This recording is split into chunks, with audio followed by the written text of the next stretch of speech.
Bonjour à toutes et à tous, merci de m'avoir convié pour cet après-midi très sympathique, très gai, sur un sujet où je vais essayer de vous faire sourire.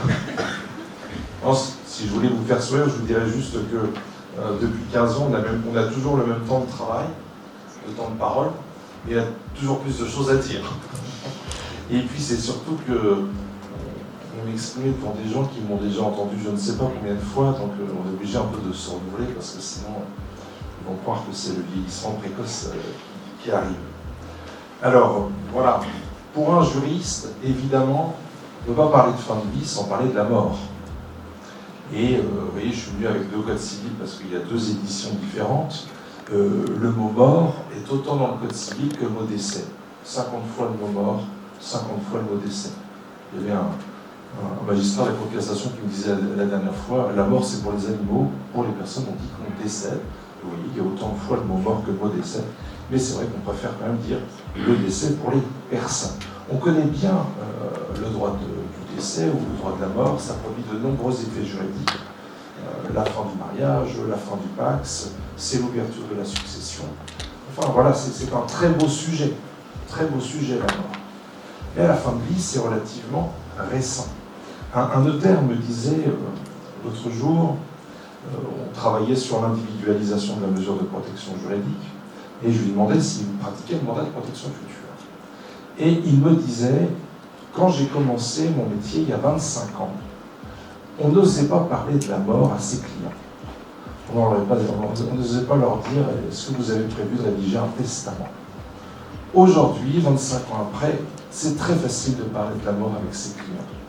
En revanche, anticiper sur la fin de vie, la souffrance, l'extrême vulnérabilité, tout ce qui précède, alors là, c'est un sujet tabou. Donc on voit bien que, en fait, les tabous se déplacent dans nos sociétés. Et là, on est en train de parler d'un sujet complètement tabou. A-t-il fallu attendre la situation très préoccupante de Vincent Humbert avant que les juristes ne s'intéressent à la fin de vie? Certes pas, mais c'était vraiment un sujet très ridicule. L'animateur qui m'enseignait le droit de la famille, c'était une matière merveilleuse, toujours merveilleuse.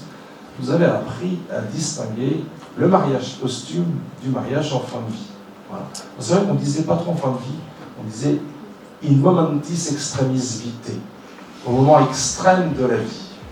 Et vous avez un arrêt de la Cour de cassation, par exemple, où une personne va dire oui à son mariage dans un dernier râle. Alors, comment, ça nous rappelle les moments dans les séries, je pense à Downton Abbey, on a un mariage, un moment extrême de la vie. Et un mariage, au moment extrême de la vie, ça produit les pleins effets d'un mariage. C'est pas comme le mariage posthume. Et comment on fait pour que ce consentement qui soit manifesté dans un moment de faiblesse ne soit pas apprécié comme le consentement qui serait délivré par quelqu'un qui serait sous l'empire d'un trouble mental? Voilà. Très belle question. Vous aviez appris ça.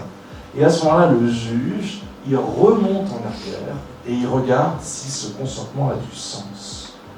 Et souvent, c'est des personnes qui ont vécu longtemps en concubinage avant.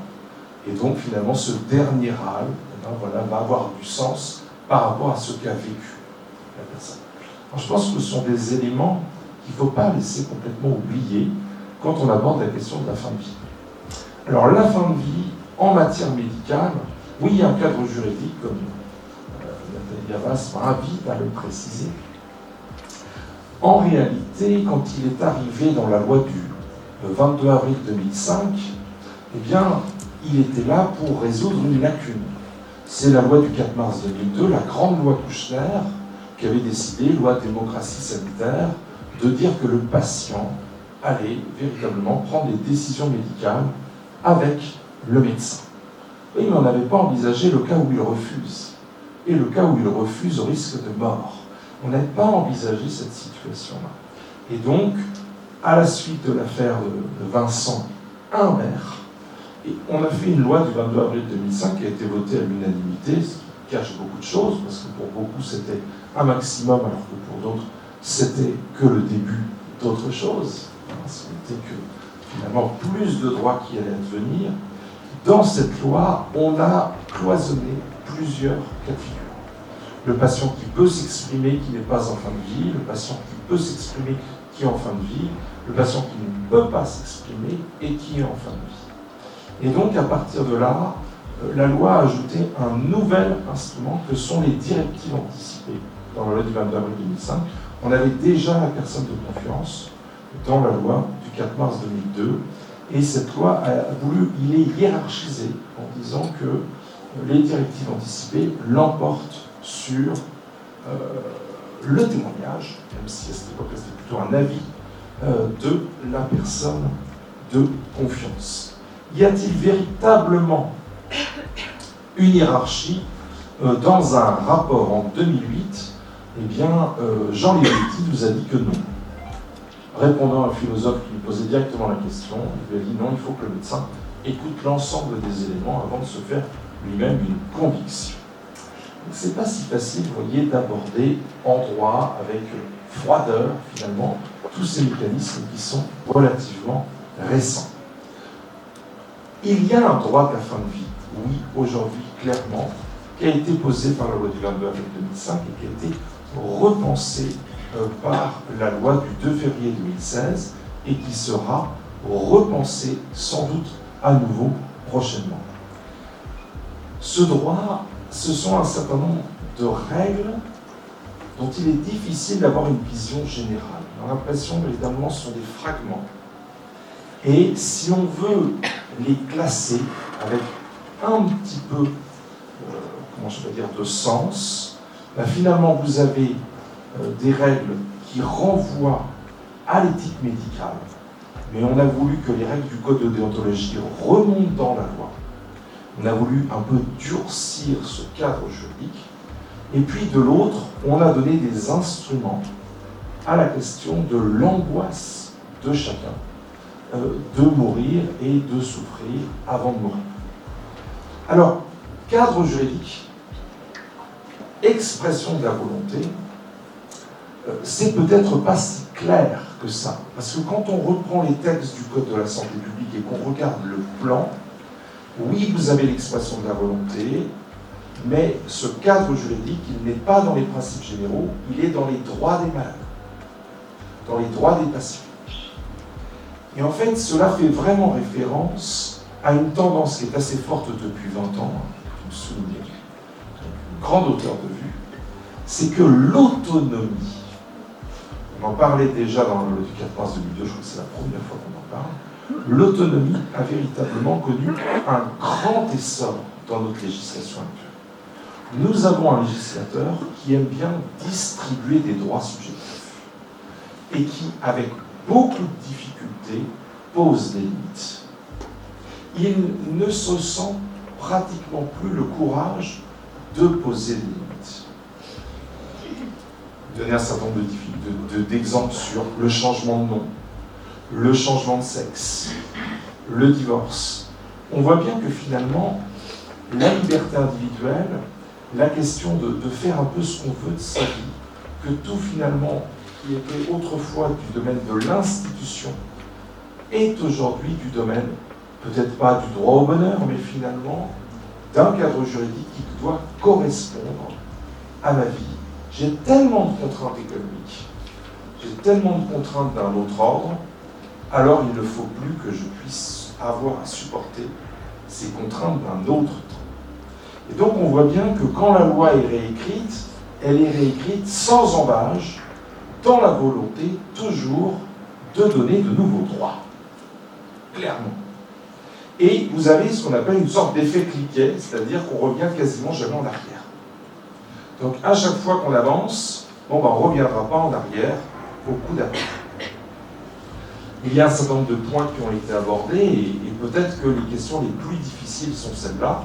C'est quand il s'agit d'une personne qui ne peut plus s'exprimer, ou d'une personne qui soudainement est passée du camp des personnes qui avaient toutes leurs facultés, peut-être même une acuité intellectuelle très forte, à une personne qui est considérablement bloquée dans son corps et qui n'a pas anticipé. Que faire pour elle? Est-il aujourd'hui acceptable qu'un tiers protecteur, un tuteur, un curateur, des membres de la famille, à défaut de désignation de personne de confiance, puisse prendre pour elle une décision aussi grave. Alors, comme le temps est considérablement compté et que l'actualité juridique est importante, il y a les lois, je l'ai dit. J'ai oublié de vous parler de la loi de 1999. Ça m'a quand même marqué quand on a fait cette séance à l'ENM sur le juge et la fin de vie. Ça m'a quand même marqué ce témoignage d'Emmanuel Hirsch qui disait quand même que notre droit dans la fin de vie aurait pu être différent si après la loi du 9 juin 1999, on avait eu une autre ambition. Parce que tous ces malades atteints du sida qui ont été véritablement accompagnés par leurs médecins étaient véritablement prêts à aller très loin. Et à vrai dire, ça ne s'est pas beaucoup su. Il n'y a eu quasiment pas de littérature juridique, je dis quasiment pas, en tout cas moi j'en ai jamais lu. J'ai découvert ça en écoutant le professeur Emmanuel Hirsch. Et tu parlais tout à l'heure du changement de vocabulaire, le mourant. Voilà. On est mourant et le médecin doit sauvegarder la dignité humaine jusqu'à la fin de vie. Ça nous vient de la loi du 9 juin 1997. Et ces textes, on les a perdus un peu de côté. Je pense qu'on aurait pu avoir peut-être une haute idée si on avait été plus préparé, si l'opinion avait été davantage préparée, mais c'est soudainement, avec l'affaire Vincent Humbert, qu'elle a été confrontée à cela. La jurisprudence ne nous porte pas toujours à travailler sur des cas dramatiques. Un cas dramatique a défrayé la jurisprudence, vous le connaissez tous, c'est l'affaire Vincent Lambert. Il faut juste en dire un mot, même si en l'espèce, je n'en parlerai plus après, puisqu'il n'y a pas d'une part de personne de confiance, il n'y a pas d'autre part de directive anticipée. Mais c'est parce que pour Vincent Lambert, en tout cas moi je plaide fautif, la plupart de nos écrits, si ce n'est tous nos écrits, à chaque fois qu'on commentait une décision dans l'affaire Vincent Lambert, on parlait de fin de vie. Or, avant la décision de la Cour de cassation en assemblée plénière du 28 juin 2019, 10 jours avant qu'il ne meure, il n'était pas en fin de vie. Il était dans une autre situation. Et en fait, c'est ça. Je pense que la notion de fin de vie, eh bien, finalement, renvoie aussi à une angoisse, à un imaginaire, au fait de dépendre d'autrui. Et on a voulu mobiliser toutes sortes de textes qui ne leur correspondaient pas. Ce qui est étonnant, c'est que pas un seul moment, ni le Conseil d'État, ni la Cour européenne des droits de l'homme n'aient eu le courage de dire que ces textes ne s'appliquaient pas à sa situation. Et c'est lorsque la Cour d'appel de Paris a été mobilisée par des arguments tenant à la CIDPH, la Convention internationale du droit des personnes handicapées, que la Cour de cassation a refermé le banc immédiatement en disant non, il est en fin de vie et maintenant il faut appliquer la décision. Il est mort 10 jours plus tard. Alors quand on lit les commentaires de certains collègues spécialistes de droit des personnes en situation de handicap, on voit bien qu'il y a une certaine tension ici entre les personnes spécialisées en droit des personnes de handicap sont beaucoup plus habituées de devoir se battre contre tel ou tel adulte ou autorité qui va décider pour autrui. Et nous, on l'aborde pas trop, je trouve, sous cet angle. Alors maintenant, en fait, j'ai décidé de vous présenter ce que je vais vous dire plus tard sous la forme d'une certaine problématique. C'est-à-dire, jusqu'où est-on prêt à aller pour donner plus de droits? N'y a-t-il aucune limite à la liberté individuelle et est-ce que le médecin est au service du patient, prêt à accepter tout et n'importe quoi? Faut-il faire un nouveau cadre juridique pour donner encore plus de droits? Et donc, ce qui est très intéressant, je trouve, en tout cas, on l'a travaillé ensemble pour le groupe d'éthique clinique à Caen, cette décision du Conseil constitutionnel du 10 novembre 2022, cette décision est très intéressante parce qu'elle nous invite à nous poser la question, est-ce qu'on peut tout écrire dans nos directives anticipées? Est-ce qu'on peut tout écrire dans nos directives anticipées? On voit bien que le problème ne se posera pas de la même manière pour une personne de confiance, qui aura forcément une parole circonstanciée, même si elle peut avoir des convictions très propres. Eh bien, il y aura forcément des autres qui diront, mais t'es sûr, c'est un témoignage. Voilà, il y aura une sorte de tension, la tension du vivant, la tension des autres regards, la tension du discours, du dialogue. Mais quand on est seul face aux directives anticipées, finalement, le papier ne refuse pas l'encre, me disait un artisan. Jusqu'où peut-on écrire? Voilà. Jusqu'où peut-on écrire? Et je pense que c'est la question que pose la décision du Conseil constitutionnel. Alors, 4 points. D'abord, qu'est-ce que les directives anticipées? C'est pour ça que je suis venu avec les 2 codes, parce qu'en réalité, quand on les met l'un à côté de l'autre, entre la loi de 2005 et la loi de 2016, eh bien, on découvre que beaucoup de mots ont changé. En 2005, eh bien, on écrivait que les directives anticipaient, énonçaient des souhaits. Et on savait qu'elles devaient être réécrites tous les 3 ans, sinon elles devenaient caduques. Ces 2 points sont connus de tous. On n'écrit plus le mot souhait, on écrit le mot volonté. Et puis, cette volonté n'est pas limitée dans le temps. Très bien.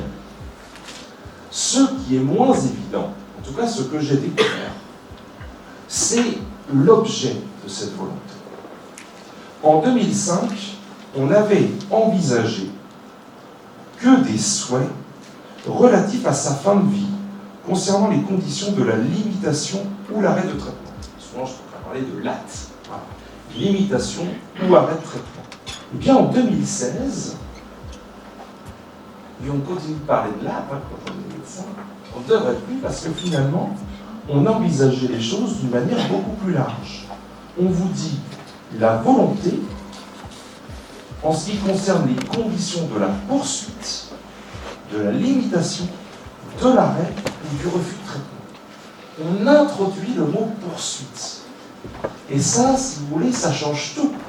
C'est qu'avant, on envisageait vraiment les directives anticipées comme étant un refus de consentement anticipé à un soin au risque de mort. Donc on refusait un soin au risque de mort. Donc c'est finalement, je veux abréger ma vie. Et vous trouvez dans les directives anticipées ce refus de consentement, ce refus qui va abréger la vie. Hein, ce que disaient quelques auteurs en disant, elles auront un impact psychologique sur le médecin et lui diront, voilà, si je le fais, c'est conformément à mes règles éthiques, mais finalement, ça rejoint ce que voulait le patient. Sauf que là, on a des directives anticipées qui peuvent aller dans les 2 sens. On a des directives anticipées qui peuvent aller dans la poursuite. J'attire ensuite, avant de développer ce point, l'ambiguïté du mot volonté. Les juristes distinguent la volonté du consentement. Le consentement, c'est finalement couler sa volonté dans un acte juridique. C'est en quelque sorte adhérer à un cadre. Si on prend le mariage, par exemple, on ne fait que dire oui. On ne définit pas toutes les conditions qu'on veut et qu'on ne veut pas. C'est tout ou rien. Bien sûr, c'est avec l'être aimé qu'on a choisi. D'accord. Mais ici, on voit que dans les directives anticipées, ce n'est pas un consentement. C'est la manifestation d'une volonté. On est passé des souhaits à la volonté. Et donc, on a cette question que la volonté, d'une énergie, on ne l'a pas du tout canalisée. On aurait peut-être dû la canaliser par rapport à un cadre juridique. Plutôt dire à quoi je consens, à quoi je ne consens pas. Plutôt que d'avoir l'audace de dire qu'est-ce que vous voulez? Ah oui, qu'est-ce que vous voulez? Il n'y a pas de limite.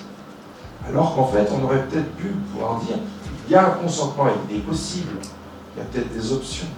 En fait, ce dont vers quoi je dirige, c'est finalement la question de circonstancier cette volonté par rapport à une situation. Comme le disait le professeur Sicard en 2012, selon qu'on est ou qu'on n'est pas déjà, au moment où on écrit, atteint d'une maladie incurable. Tout ça n'a pas été dit. Il faudra, je pense, un peu le dire pour les crédibiliser, ces directives anticipées, car là, elles apparaissent un petit peu comme des boutons d'or, vous voyez, c'est-à-dire qu'elles sont toutes jeunes, on ne sait pas où on les voit. Voilà. Est-ce qu'il suffit d'une phrase? Est-ce qu'il suffit de 2 phrases? Il y a des gens qui croient en écrivant écrit 2 phrases, ça y est, c'est très clair. Non, c'est tout sauf très clair. Donc on le sait bien, quand on veut faire un acte aussi grave, il faut peut-être un peu circonstancier, il faut peut-être canaliser cette volonté. Ça, c'est le premier point. Le deuxième point, c'est cette décision du 10 novembre 2022. Vous avez un patient qui a écrit des directives anticipées. Alors, selon les auteurs, ce n'est pas exactement les mêmes mots. J'emprunte la citation d'un dictateur.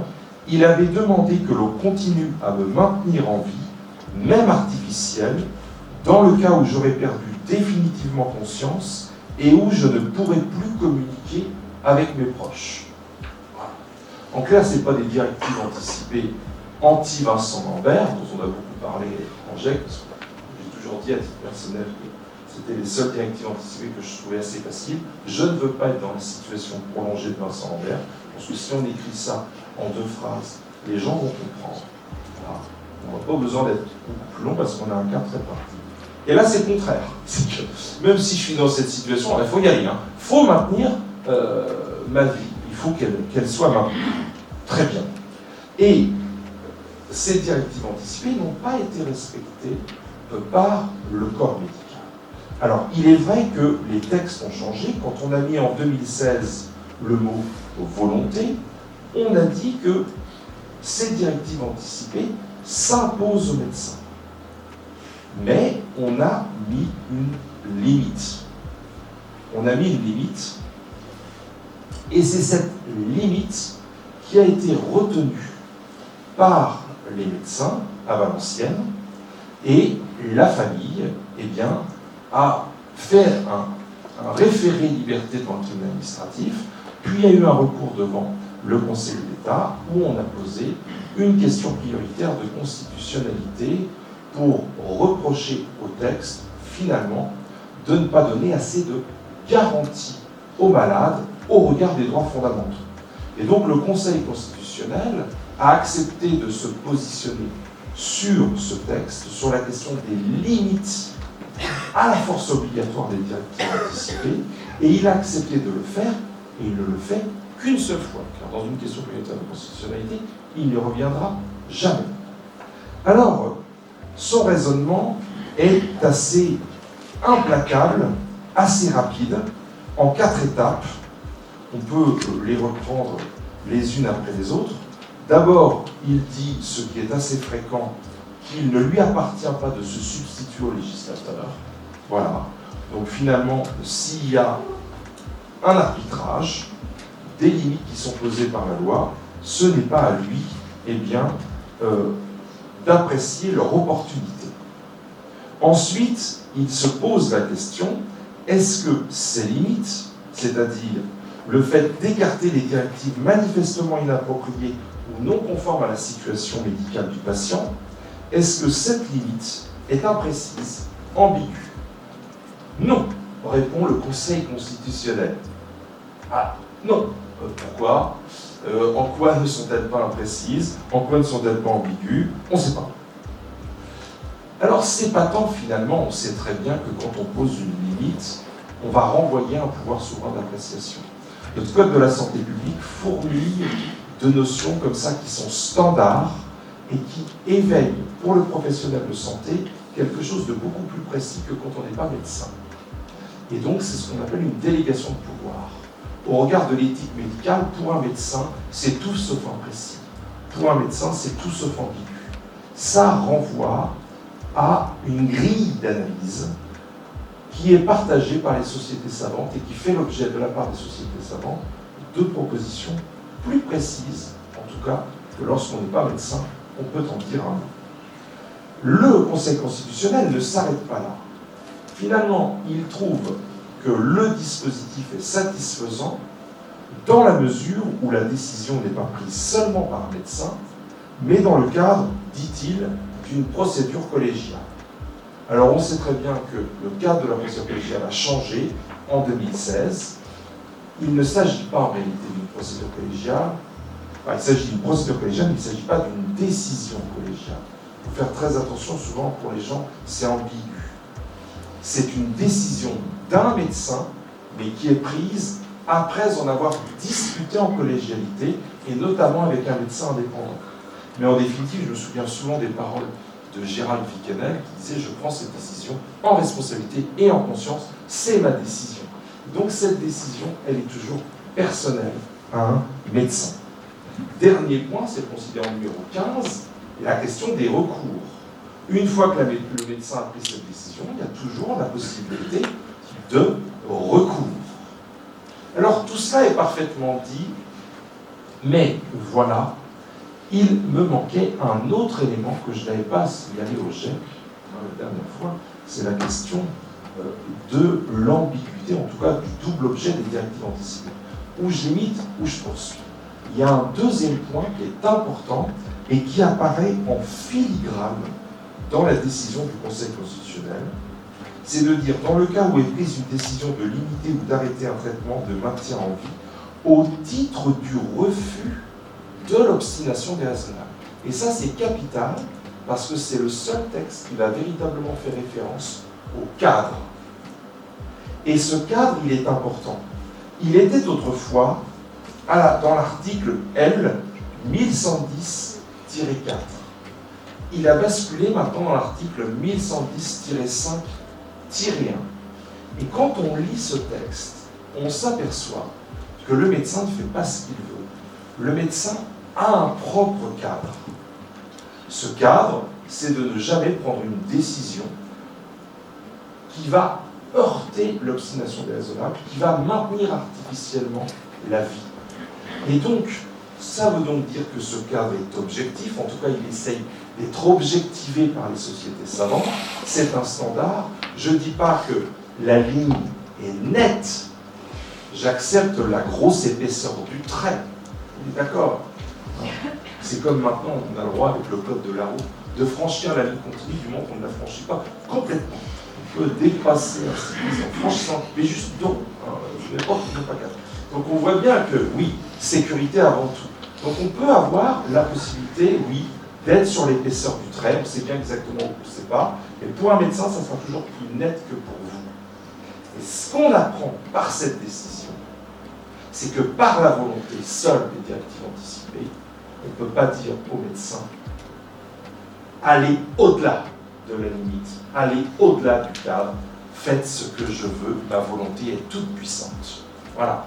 Donc vous voyez, il nous aura fallu, enfin moi en tout cas il m'aura fallu beaucoup de temps pour vous le dire aussi clairement ce soir, c'est parce que dans la loi, on met plus facilement en avant la question des droits que la question des limites. Voilà, je pense que je suis assez long. Voilà. Et je vous rends. Merci beaucoup de votre écoute.